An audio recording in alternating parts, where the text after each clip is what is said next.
गोंदिया जिले के कलाकारों को अपनी कला दिखाने के लिए एक बड़ा मंच देने के उद्देश्य से शहर के रेल टोली इलाके में थिएटर बनाने की योजना बनाई गई थी।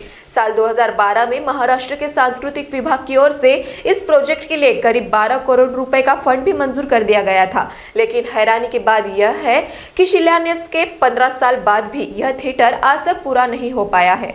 नमस्कार, आप देख रहे हैं महान्यूज 7 के लिए मैं नंदिनी परवीन। नगर परिषद के मुताबिक फंड की कमी के कारण निर्माण कार्य बीच में ही अटका हुआ है, जबकि अब तक करीब 60% काम ही पूरा हो सका। देरी के चलते इस प्रोजेक्ट की लागत भी लगातार बढ़ती जा रही। जो थिएटर 12 करोड़ में बनना था, अब वह बढ़कर 26 करोड़ तक पहुंचने की आशंका जताई जा रही है।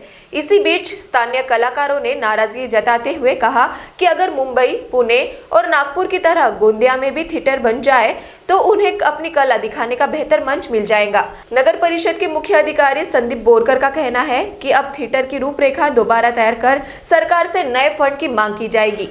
आपण जर पाहिलं तर मागील 15 वर्षापासून नाट्यगृहाचे काम सुरू आहे। अजूनही हे काम पूर्ण झालेलं नाही। जर सामान पाहिलं तर पूर्ण धूळखात पडलेलं आहे।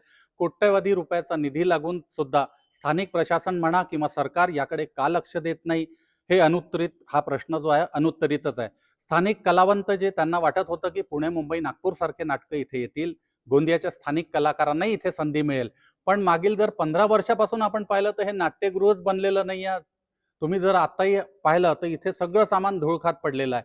का प्रशासन म्हणा, स्थानिक प्रशासन म्हणा लक्ष देत नाही? कोणत्या कंपनीला याचं काम दिलेलं आहे, ती कंपनी का वेळेत पूर्ण काम करत नाही, याची दखल सरकार का घेत नाही, हा प्रश्न अनुत्तरितच आहे। स्थानिक जे कलाकार आहेत ते खूप प्रतीक्षेत होते। जेव्हा याची घोषणा झाली होती की इथे नाट्यगृह बनणार आहेत, त्यावेळेला खूप आनंदाचं वातावरण होतं, पण 15 वर्षात अनेक कलावंत फक्त याच्याकडे पाहतात आणि मनातच विचार करतात की अजून किती वर्ष याची प्रतीक्षेत आपल्याला राहावं लागणार आहे। गोंदियात जर आपण पाहिलं तर नाटकच जास्त होतात, प्रत्यक्षात नाट्य मंदिर बनत नाही, हे आपण 15 वर्षापासून पाहिलं। अजूनही जर इथली स्थिती पाहिली एकूण तर असं वाटतं की 5-10 वर्ष अजून याला लागतील। जर शासनाने किंवा स्थानिक प्रशासनाने लक्ष दिलं नाही तर कित्येक वर्ष लागतील आणि कित्येक रुपयांचं इथे सामान बेकार जाईल। किती रुपयांचा निधी आजपर्यंत गेलाय, अजूनही जाईल असं वाटतंय। त्या नाट्यगृहासंदर्भात मी माहिती घेतलेली आहे। नाट्यगृह बनत असताना काही चेंजेस करण्यात सुचविण्यात आले होते। जो निधी मिळाला त्यानुसार तेवढं काम झालेलं आहे। आता बाकीचं जे एक्स्ट्रा वर्क आहे त्यासाठी नगर परिषद व PWD तर्फे त्याचं अवलोकन आणि इन्स्पेक्शन करण्यात आलेलं आहे। ते पूर्ण करण्यासाठी जे नव्यानं आपल्याला रिक्वायरमेंट आहे त्याचं एस्टिमेट बनवण्याच्या सूचना दिलेल्या आहेत। ती रक्कम किती होते याच्यानुसार शासनाकडे निधीची मागणी करण्यात येईल व नंतर पुढची कार्यवाही करण्यात येईल।